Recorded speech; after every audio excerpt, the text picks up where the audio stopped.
So this is the middle of storm something or another, one of those named storms we've got, and it's been chucking it down with rain, so it gives us a good opportunity. To talk about driving in high winds and talk about driving with floods and surface water. Could we please ask you a favour? Now currently only 25% of our viewers are subscribing. We would absolutely love to get this to 50%. It's free to subscribe and it makes such a difference to us. If you enjoy watching our videos, please just hit the subscribe button and it will do us such a good favour. And it'll really make our channel grow. So a pretty groggy day. Now because we've got a wet road surface, we're going to take longer to brake. Hello there. We're going to take longer to brake, so we're going to be softer on the brakes, brake earlier, brake softer, steer slower into the bends, cutting down the forces on the car, which is all the things that lead to a skid. It's pretty windy as well, see the bins are over, so they can be blown into the road. We've got to look out for tree debris as we call it, and also watching out for high-sided vehicles. So if anything that's taller than it is wider, it's going to be susceptible to being blown around, so motorbikes, bicycles, vehicles, and anything that tows anything as well. You can see there's a little bit of logs down and a bit of branches there, so a little bit watching out for those. Now the other thing we need to be watching out for is surface water, and you get a condition called aquaplaning. What is happening is, if generally you'll get puddles on the left as the road has a camber which kind of slopes out to the left. As I move around for that tree around there, so be careful of that corner. And what happens in surface water is you get a condition of aquaplaning. The grooves on the tyre are for channeling the water, so you go through water and the tyre is still touching the road surface. With aquaplaning, you've gone through water basically quicker than the grooves in your tyre can channel it away. So the lesser your tyre depth, the more susceptible you are to aquaplaning. What is going when you go through a deep puddle?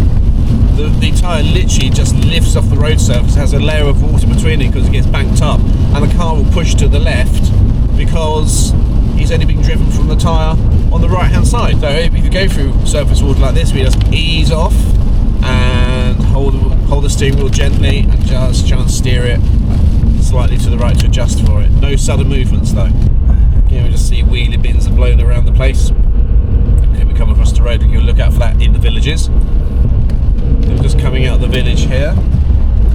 I'll show you how it works here. If we just go through these puddles slightly, you'll feel the car just pulls like that, and you can feel it pulling over. Of course, you get surface spray through tires. I've driven this road. I've driven that road quite a few times. So I know that is no potholes below that. But if you go through a puddle, you don't know what lies underneath. There could be anything in there, potholes or whatever, or even bricks. You never know. So quite a big storm has swept across the UK today. We're kind of in the middle of it at the moment, and it's one of those named storms that you get. This one's named from Spain, I can't remember its name. So with high winds, sometimes comes quite amounts of rain in the storm, and we've got to be looking out for surface water. We're looking out for tree debris. We've got to be a little bit more cautious.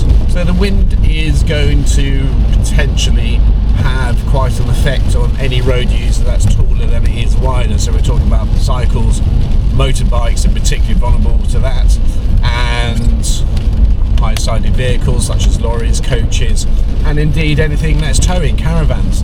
Very easy for a vehicle to be moved around by the strong crosswinds. Flats through here, you can really feel the wind buffeting, so when you get particularly like valleys and hills, the wind can whistle through and make it quite susceptible. So you've got to keep an eye out and see if there's any areas coming up that you think you're going to get some crosswinds. So you're talking about bridges, open stretches of road are always going to be susceptible to crosswinds.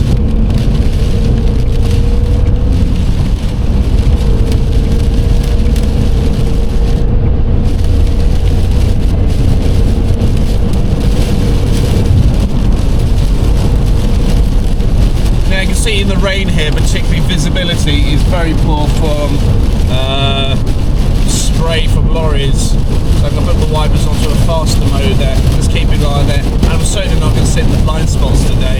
You can feel the car being buffeted around. Now I'm keeping a 4-second gap minimum to target, and I'm making sure I'm not sat beside the lorry. I want to hold myself just back a little bit. A bit of a hold up here, probably caused by a lorry overtaking a lorry. I'm just checking all tyre on the left, so any lorry could be coming out of there. And you can see from this the visibility is really quite poor compared to a nice clear day. And we just drive accordingly. So again, I'm just holding it back. About a 4-second gap there. Just keep an eye on what's coming up behind me. Let's see, the car behind is keeping a nice decent gap as well. Driving pretty sensibly. There's a Tesla behind me there. I've got a gap in front now, so now, because I can get past the lorry, I'm just checking my mirrors, moving up, just sitting again really against them, and just moving up. So I don't really want to be beside the lorry at the best of times, sitting in that blind spot, and particularly in high winds. It just takes a gust of wind just to knock a big vehicle like that over into your lane. You just don't want to be there.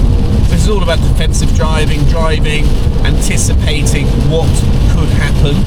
So you've got two high-sided vehicles here.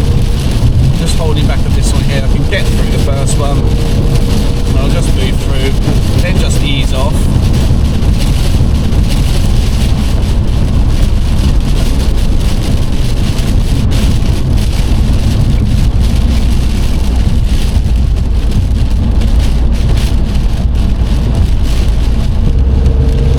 So driving in high winds can be unpredictable and sometimes dangerous. High winds usually start around 30 miles per hour, but the real danger comes from sudden, powerful gusts. Gusts hit without warning and they can shove your vehicle sideways before you even have had time to react. Tall, boxy vehicles like vans, trucks and buses catch the wind like sails. And if you're towing a trailer, crosswinds can cause dangerous sway. Motorcyclists and cyclists are especially vulnerable. Crosswinds constantly push your car sideways, forcing you to make small steering corrections, but the real challenge comes from gusts, sudden bursts of wind that can hit you as you pass buildings, trucks or open gaps. Wind becomes even more dangerous when it combines with other conditions. Rain reduces grip, snow and ice turn small pushes into major slides. Before heading out, check weather alerts and wind advisories. If possible, choose a route that avoids bridges or wide open areas.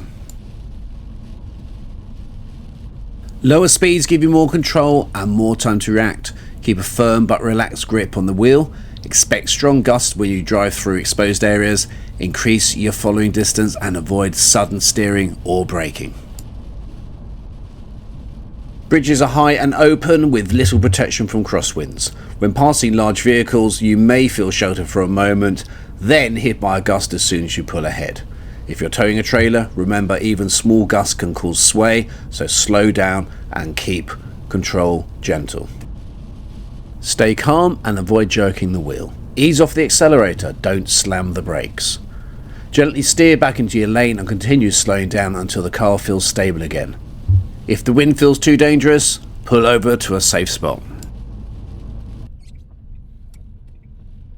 Driving in high winds takes awareness, preparation and patience. Slow down, stay alert, and don't hesitate to stop if conditions become too severe. Your safety and the safety of others always comes first. Thank you very much for watching. So do remember, please like and subscribe and press notify.